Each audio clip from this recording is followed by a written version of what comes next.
right, let's get into it with my next guest. Joining me now is founder of Wrong Speak Publishing and great friend of the program, Adam B. Coleman.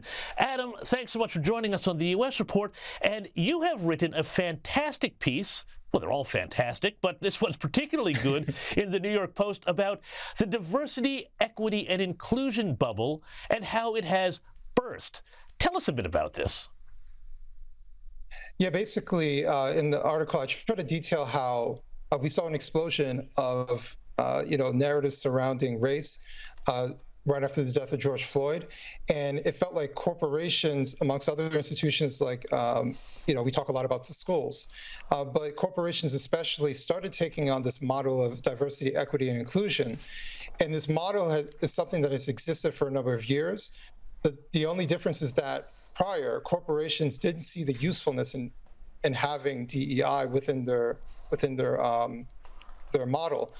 But now, or at least at that point, they started taking it on because it was a ready-made kind of liability free concept to have within their company to show that they're trying to do something that is socially conscious, so to speak. So I think a lot of companies thought that bringing on DEI was going to be some kind of liability extinguisher, that it was going to show that they're being socially conscious and racially conscious in a time of heightened racial tensions. And what it ended up being was basically a scam. For the most part, it was just a way to siphon money from the budgets of larger corporations without proving any of its worthiness or if it is effective.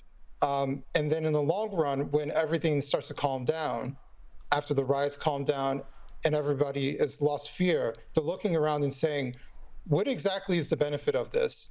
And that's where they're starting to let these people go and get rid of these diversity officers and others within it.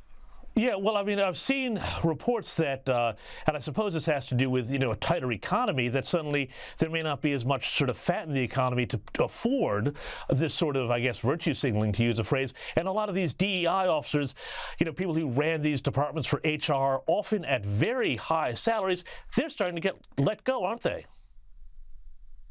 Oh, yeah, for sure. I think the biggest problem that they faced was creating DEI as its own department. Right, rather than having some sort of diversity aspects when it comes to human resources. And by creating its own department, you gave them their own incentives, their own timelines. You basically just created something for people to push papers around, and nobody really knew what their objective was. Yeah. But if it was something, because I've worked for a company that had sort of DEI aspects to it, but it didn't create an entire job class. It just kind of sort of implemented it in a lukewarm way within human resources.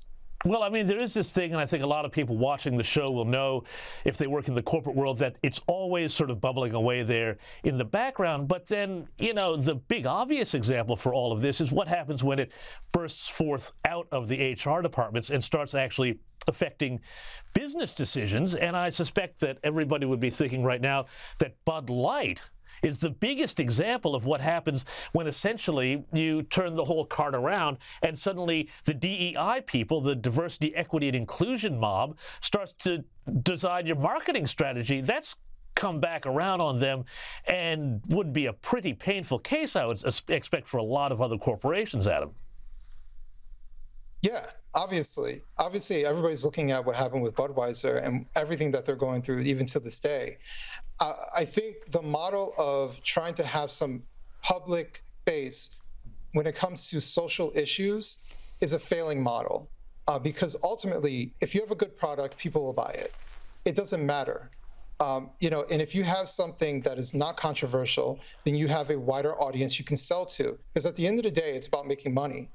The problem was that during 2020 and a bit beyond, they were convinced that they had to be the change makers of society. They had to be the ones who took a stand and stood for what's right. But in reality, they're taking a political stance, a divisive stance, a stance that some don't agree with, whether it's right or wrong, and it puts them in the crossfire. When in reality, they want to sell to anybody who has money, and everybody has money. So you don't want to pick and choose who your customers are. It's a dumb model. to put yourself out there like that.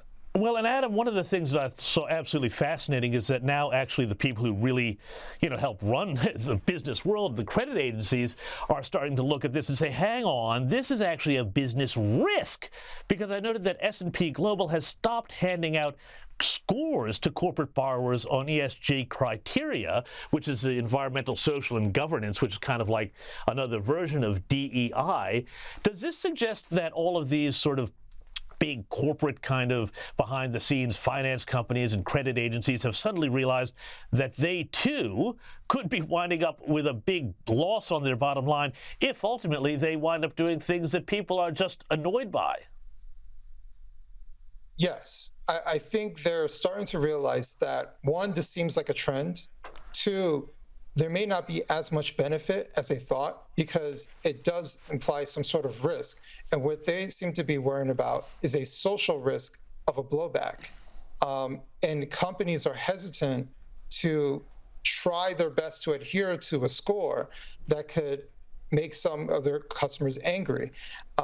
So I can understand where a credit rating agency wants to pull back on it, or even other corporations want to pull back from this way of thinking or this strategy moving forward, for their businesses. So I see this as a beginning, like I talked about in my article. I say it's a bursting of a bubble, but I think it's a slow leak, like a tire. We're going to watch a slow leak, and we're going to start seeing companies slowly pull back, slowly realize that this is all a facade.